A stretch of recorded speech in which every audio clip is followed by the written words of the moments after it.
Welcome to the Care2Listen podcast, where we interview frontline workers and healthcare experts who will share their stories and passions. This is a podcast to let you know that you're not alone. The goal of this series is to reduce the mental health stigma in healthcare and provide accessible support for caregivers just like yourself. This episode is brought to you by the Care for Caregivers peer support line, Care2Speak. Care2Speak is a peer-based phone, text, and web chat service that provides free and confidential support to health and social support workers in BC. Connect with us Monday to Friday from 9 a.m. to 9 p.m. Pacific Time. Text or call 1-866-802-7337 or visit our website by Googling Care2Speak to chat with us. This podcast discusses topics that may be triggering for some viewers. Please read the show notes for a detailed description of the topics being discussed. Today's episode is being brought to you on the traditional and unceded territory of the Squamish, Musqueam, and Tsleil-Waututh people. Hello, everybody, and welcome back to another episode of the Care2Listen podcast. Today, I'm joined by an amazing guest, Bernard Piprah, clinical counselor, psychotherapist, maybe throw it in there. Thanks. Welcome to the show, Bernard. Thank you for having me. So jumping into it right away, I'm curious, who are you? What do you do? And tell the audience a little bit about yourself. I've been practicing as a registered clinical counselor for officially the last 3 years. I've been a counselor for the last 10 years plus. And I'm out in Langley, British Columbia, but I work with people all over the province and even, outside of BC, which is a really cool thing. So maybe, when it comes back to the work that you've done in healthcare, in 2013, I think you started your career with Fraser Health. Mm-hmm. Can you share a little bit about what you were doing at that time? Yeah, I've always worn a lot of hats. When I started in Fraser Health, I was working as a counselor in psychiatric units, supporting patients that were there, getting them in a place of stability, and then reintegration back in the community. But I was also working as a violence prevention instructor, which was a really, really cool experience for me because believe it or not, I've been, historically, I've been afraid, and it's been a struggle to speak in public for me. And so I thought, okay, this kind of helps me in two ways. I can work on that side of me outside of a Toastmasters class, which I still am not sleeping on. I'm open for doing that even still. And then the other side was about learning from staff in this huge organization I'm just joining, different things that are going on that are challenging them to show up to work, challenging their confidence, their ability to be their best every day. And so through the violence prevention experience, I was able to really learn about a lot of different industries that I've never had a chance to work in, and the challenges that they face, and trying to figure out, okay, from what I know, how can I help them, encourage them to be the best at what they do? And that's been a process I'm still working on, and it's not an easy thing to Absolutely. answer. What are some of those challenges that you're seeing from a healthcare provider perspective today? I got family in healthcare. A lot of family have immigrated to Canada. You're trying to find, some stable employment, and you find it in healthcare. It's often a steady kind of source of employment. But once you're entering a specific area of that, and sometimes for my family, it was long-term care. Mm-hmm. The challenges that you face in that kind of line of work, quite significant. If you've ever, had a family member who's had dementia, for example, and supporting somebody through that, really, really difficult for a wide range of different behaviors that you might see from them, a lot of not just even verbal, but also physical circumstances that are really challenging to go into day in and day out. It could wear down somebody quite a bit, support somebody with dementia. And so, knowing that I had family members who are in that situation was kind of wow, that's really tough for you to kind of show up and be that person you're supposed to be every day.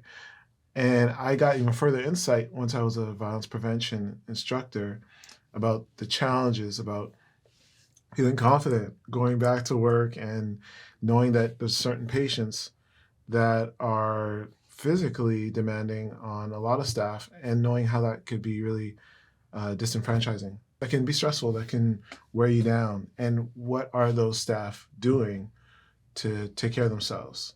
And is that possible? And I learned a lot of things. Even pre-pandemic, I think the culture of well-being hasn't always been something that's been encouraged, surprisingly enough, in healthcare. And, we've heard the horror stories of mass exodus of different personnel, Yeah.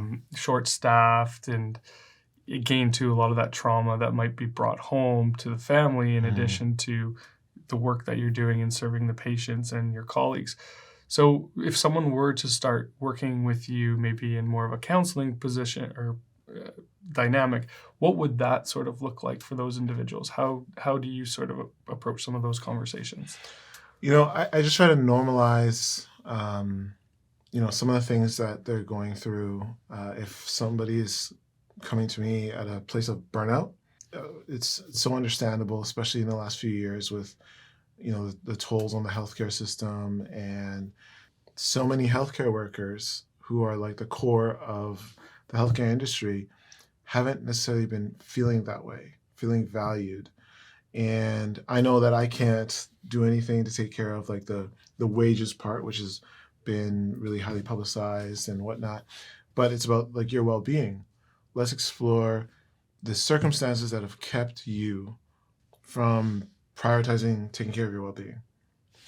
And a lot of that is stigma that has been kind of indoctrinated onto a lot of healthcare workers from like training days about, the value of being overworked and being super busy, and how that has been like this thing that's been so alluring for us to adopt. And it's not just particular to like healthcare industry, right? Like this culture about like, being so busy and being so tired, exhausted is like a great thing.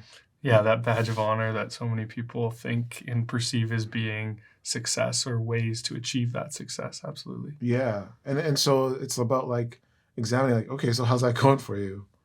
Like, where did that idea come from that equates to like happiness and balance in your life and feeling like you have purpose? And oftentimes, through just having those kind of conversations that unfortunately aren't always encouraged from coordinators or supervisors at work, but for like a myriad of reasons, it's pretty discouraged. And I think that's the first thing that needs to change. I think that a lot of healthcare workers need to be open to supporting one another through acknowledging like, I'm not okay. And like, it's okay to not feel like this in this season because of valid reasons. And, you talk about culture, you talk about the workplace environment and how that sort of shapes and can either lift an individual up or oftentimes take an individual down or amplify some of those challenges. In particular, we often see individuals thinking that, I'm in this alone, or this is my problem alone to solve. So what, from a team perspective, could be done in the healthcare industry to support one another? The importance of, starting from the top. So whoever that leader is on that site or that care home, I think it's very important to communicate openly, and openly in terms of talking about like the elephant in the room when it comes to challenges that those frontline workers are going through. I think it's very important to acknowledge that, to use the frontline workers as a vital part of care planning when it comes to reducing incidents that lead to burnout at the workplace. And without those conversations and normalizing, like, hey, like burnout is going to happen to potentially anybody here if they aren't able to feel supported and valued at work, and outside of work, they're not taking care of themselves, or the idea of like, I can't, I'm too busy, life is too overwhelming. And I think understanding what self-care is the first thing, because it means something different to you than it does to me. Like, Absolutely. What does self-care mean to you? Yeah, so I mean, I would frame self-care as taking care holistically of your individual well-being and prioritizing yourself to make sure that you show up in a good, healthy mindset. Right. Yeah. And so it's so personal, and I think having conversations about like, thinking about what you need to be able to be the best that you can be and what's getting in the way of that.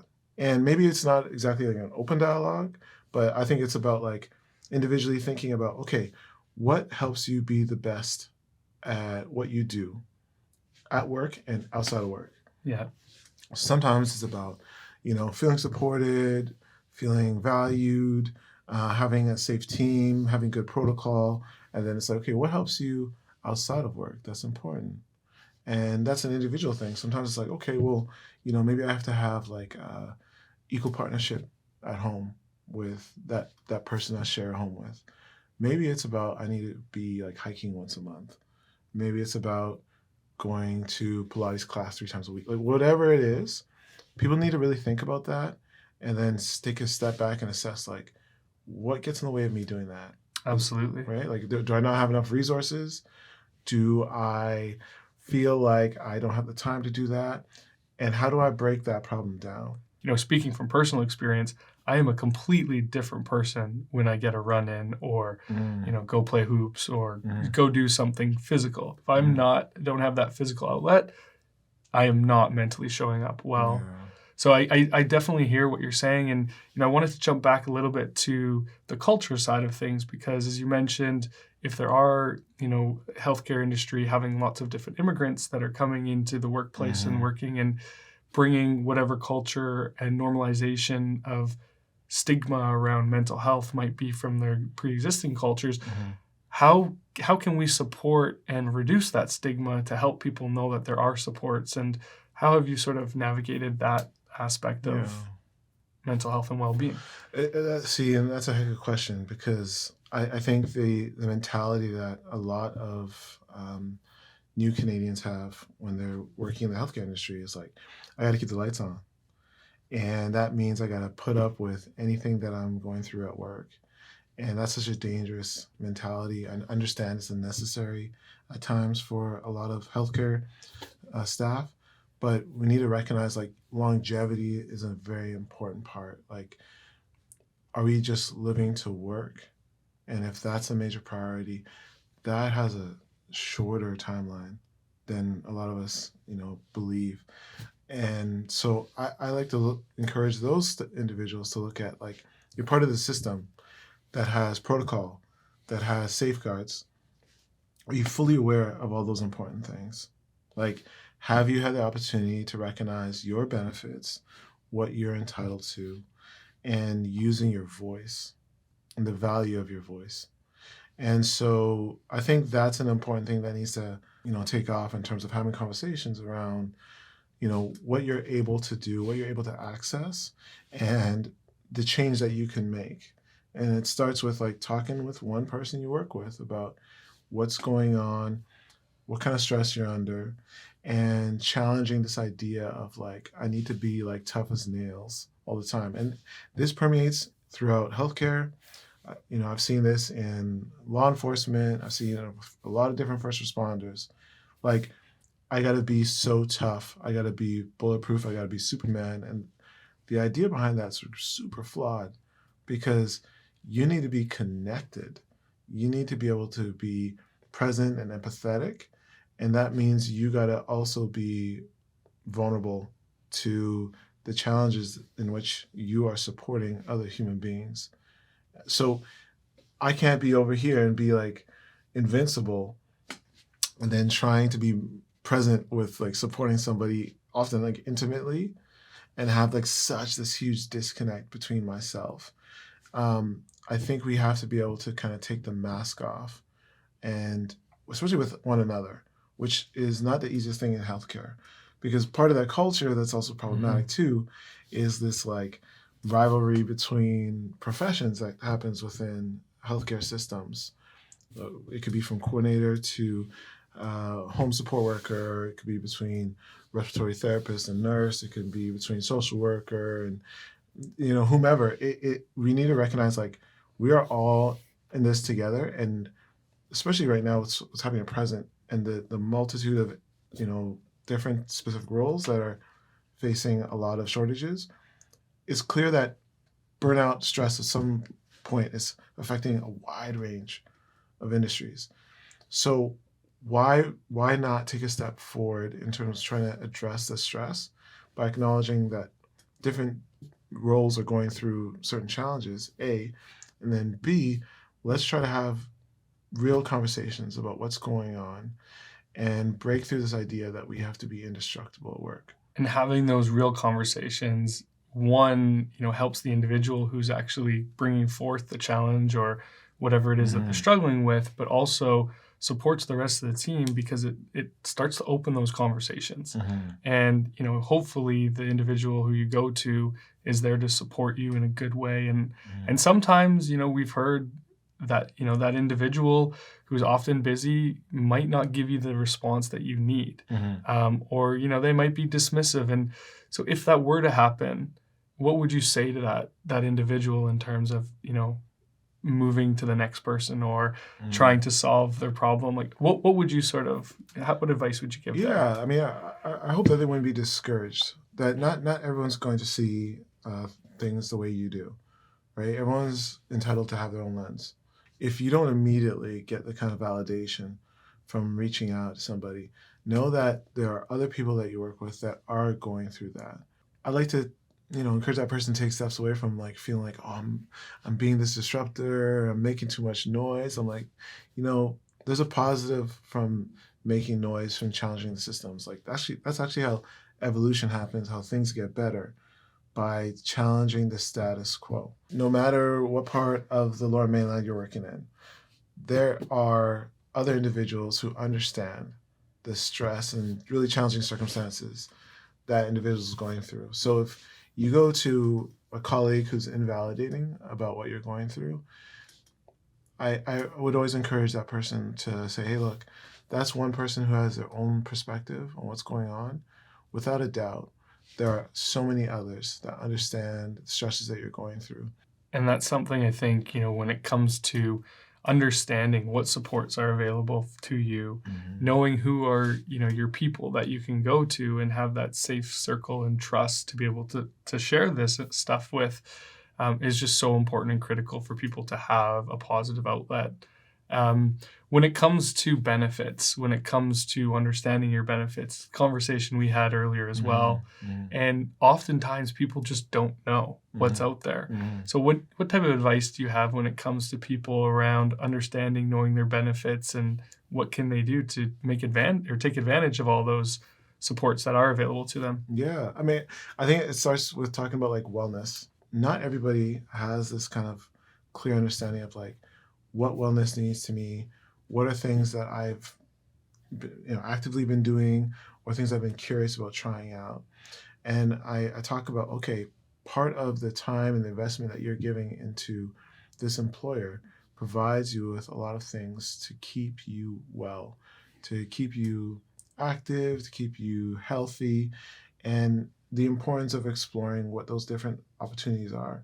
Your benefits are there to help you kind of grow and keep you strong to evolve with the different challenges and the pressures that are going on within the healthcare system. So I really try to encourage like knowledge about talking about benefits, talking with your colleagues about like, what are you doing to keep yourself well? How are you using the benefits that you earn to kind of take care of yourself, to take care of your family? Right? And having those conversations are a good thing because you can learn a lot about what different people are doing. And I think it's so important towards like your longevity, right? I think that the concept of like, I'm just going to kind of keep going and pushing forward and I'm not, intentionally looking at taking care of myself when I'm off the clock is like a really dangerous mindset. We evolve, our values evolve from your teenage years to your adult years. Your values change, like undoubtedly. Yeah. And then from your young adult years to your mid adult years, your values are going to evolve, right? Life's going to, change and circumstances happen. So we also have to adapt with that. So what are we doing to adapt with your evolving values?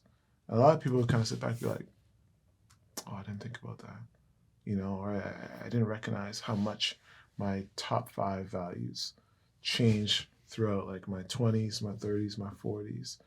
And am I adapting to that? What are the supports? How do they look differently? How are my activities outside of work, my recreational activities, Absolutely. my hobbies, how are those evolving? And how do the benefits that you get through your employment possibly support that? How have you been exploring that or not exploring that? And what's behind your not exploring that? And even just listening to you today, I mean, I am a big believer in counseling, therapy, and I think especially in today's world where there's so much going on, having that external voice who can support you through different narratives that you consistently tell yourself, or coping mechanisms that maybe aren't the most healthy for you. But to have that open, unbiased, supportive lens really give you that perspective is something that, I often encourage people. It's a strength to have that. And if your benefits support you and enable you to make use of that when you need it, it's such a great opportunity. We had a podcast episode where we were talking about microaggressions in the workplace. And I'm curious how that might show up in a healthcare setting, or if there's been any experiences that you've had either through your work as a facilitator or through some of the counseling sessions that you've given, how that sort of presents itself in the healthcare industry. Yeah, I mean, I think microaggressions are a real part of so many different industries. I don't think it's unfamiliar within the healthcare system. And I think it's really important to, take time to recognize, like, how do you want people to respond and see who you are? And when that's not happening, when you're kind of questioning certain kind of statements that are made towards you, I think it's important to kind of call it out. I think it's really important to set boundaries of yourself and not feel like, oh, this person said this to me, but like I'm in a position of like lesser power, so like I got to keep my mouth shut and just accept that. That quickly, as turns into like a bullying situation that's going to go from short to long term if we let that happen. And work is stressful enough for a lot of folks, and so I think it's really important to realize, what's the better option here? Do I allow this kind of behavior to happen from a fellow employee, or do I make things awkward but necessarily balanced and safe for myself by speaking to what's going on? And I've been in both positions where I've kind of sat back and like, oh, I feel like I just got here, and somebody has kind of taken a step towards kind of letting me know, like, hey, like, I got the power here, like, just to let you know what's up. And I'm like, okay. And, I think a lot of people kind of have to go through that and deal with that on a regular basis. And if you're in a system that allows you to feel as like a valuable member that preaches equity and all that kind of stuff, then you need to use that system. You need to believe that, like, there's safety around letting someone know, like, no, that's not okay. Like, you've gone out of your way to try to make me feel uncomfortable, and I'm not just going to accept that and let that be a part of my life. And that takes sometimes counseling. Sometimes that takes encouragement from an employee, from a family member. But I think it's just important to talk about these things and realize, these certain sly comments that I'm not sure if that's like a diss, if somebody's trying to take a swing at me, can be really significant microaggressions that can be a regular part of your life unless you address it. And it's important to have the safety to address it. Yeah, and that, really just creates that toxic workplace environment. Doesn't really invite people and make it that safe place to have those conversations. And I think, as you mentioned, really important to kind of call that out and have those open discussions. I think Ruth Unegbu also shared a little bit about, it's this idea of death by 1,000 cuts. So maybe, you might let it slide that one time and then the second time. And then slowly over time, it just continues to manifest into something much bigger. In a scenario where maybe somebody had the courage and vulnerability to go to a colleague and talk to them a little bit about some of the struggles or something they were going through, oftentimes we hear that that person on the receiving end doesn't think it's their job or responsibility, or it's too intimidating, or I'm not a counselor, I can't really support you. So what are some tips or tools or techniques that you might offer to that individual to support their colleagues? I think it's important from the jump to think, okay, look, I don't need to solve all this person's problems, Yeah. but we are in the helping industry. How can I point this person in the right direction? How can I promote this person's well-being to allow them to be the colleague that I need them to be, to have my back, to be doing well, to keep this program, this unit going in the same way that I'm trying to, right? And I think it's about being empathetic towards the fact that a lot of us show up to work and are carrying some heavy emotional baggage. And so first about being in that place of like understanding like, okay, this person's going through something right now, and maybe I can just point them in the right direction. Maybe I can validate what they're going through and be like, that must be tough. Like, I'm sorry you're going through that. And those words alone are like profound to somebody who's feeling vulnerable enough to be open with somebody and tell them like, I'm struggling right now. Like, I'm not motivated. I'm feeling like I'm burnt out. Like, I don't know if I can keep doing this. Just acknowledging, be like, yeah, like I can understand that. Like I felt like that sometimes. And encouraging that person to take different avenues. Like, it's important to, take care of yourself outside of work, and maybe chatting with someone like, what are you doing when you're off the clock? Like, how do you unwind? Maybe letting the person know, like, I think it's a good time to look into, your wellness package, and making that a priority for yourself is important. I think it's encouraging to let them know, like, you're not alone. There's people that you can talk to that can be really helpful. And the fact that if you are struggling, that doesn't mean you are flawed or broken. And getting through that mentality of like, what I get a lot is if I'm going to therapy, something's really wrong with me, Yeah, we hear that all the time. And I mean, I know it couldn't be further from the truth. And, for those listeners out there as well, if it's not even a counselor or a therapist or you leveraging the wellness package, there is also the Care to Speak line where, there's 24/7 access to other people in the healthcare industry that you can just talk to.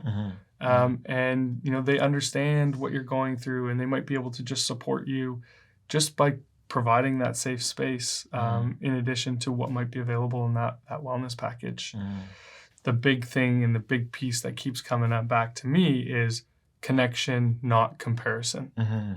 And if we can increase our ability to connect with one another rather than compare ourselves to one another, that shame, that isolation is really being broken down.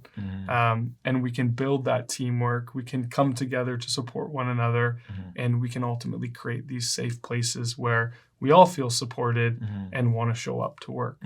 So with that, Bernard, we really appreciate your time here today and wanted to thank you for sharing your experience, your guidance, and want to remind everybody that someone like Bernard is out there to support you if you are struggling. So thank you for taking the time today, Bernard. We really appreciate you. I appreciate the time. I appreciate everyone, allowing me to have this platform to speak on this important subject, and just the work that you guys are doing. It's really important. So I'm thankful for it.